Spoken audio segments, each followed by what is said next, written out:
Na prelomu mandatov različnih vlad so med najbolj prepišnimi kadrovskimi položaji vodstveni v energetiki.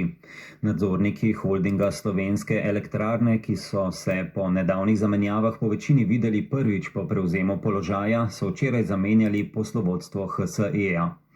Z položaja generalnega direktorja so odstavili Stojana Nikolića in na to mesto imenovali Viktorja Vračarja, njemu ob bok pa postavili še člana, ki sta blizu koalicijski Novi Sloveniji. Več Maja Derčar.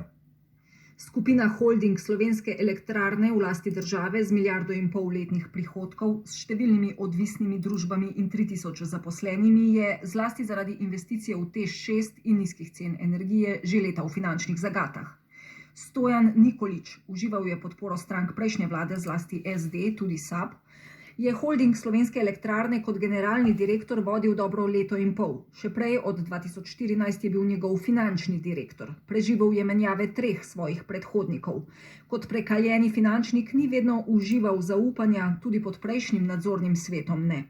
Nova vladna garnitura se ga je odločila zamenjati prek Slovenskega državnega holdinga in ta prek novih nadzornikov HSE-ja, ki jih vodi sicer direktor Snage Maribor Franc Dover.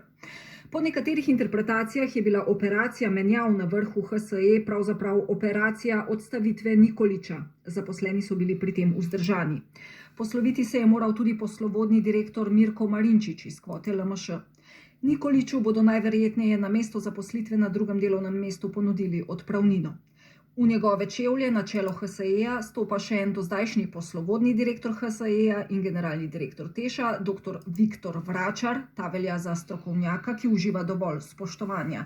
Vračar ne sodi zares pod strankarsko okrilje, čeprav je še najbližje SMC-ju. Za celotno operacijo menjav na vrhu HSE po neuradnih informacijah stoji koalicijska Nova Slovenija, seveda v dogovoru z SDS. Poleg Vračarja bosta v upravi še pravnik Uroš Podobnik in zgolj začasno Andrej Janša, oba blizu NSI-ju. Novo vodstvo HSE je trenutno med drugim pred refinanciranjem dolga. Sicer pa je skupina HSE lani dosegla rekordne rezultate, ki jih sicer vedno kvari naložba v TEŠ 6. Brezposelnost je oktobra ostala skoraj enaka kot septembra. Ob koncu oktobra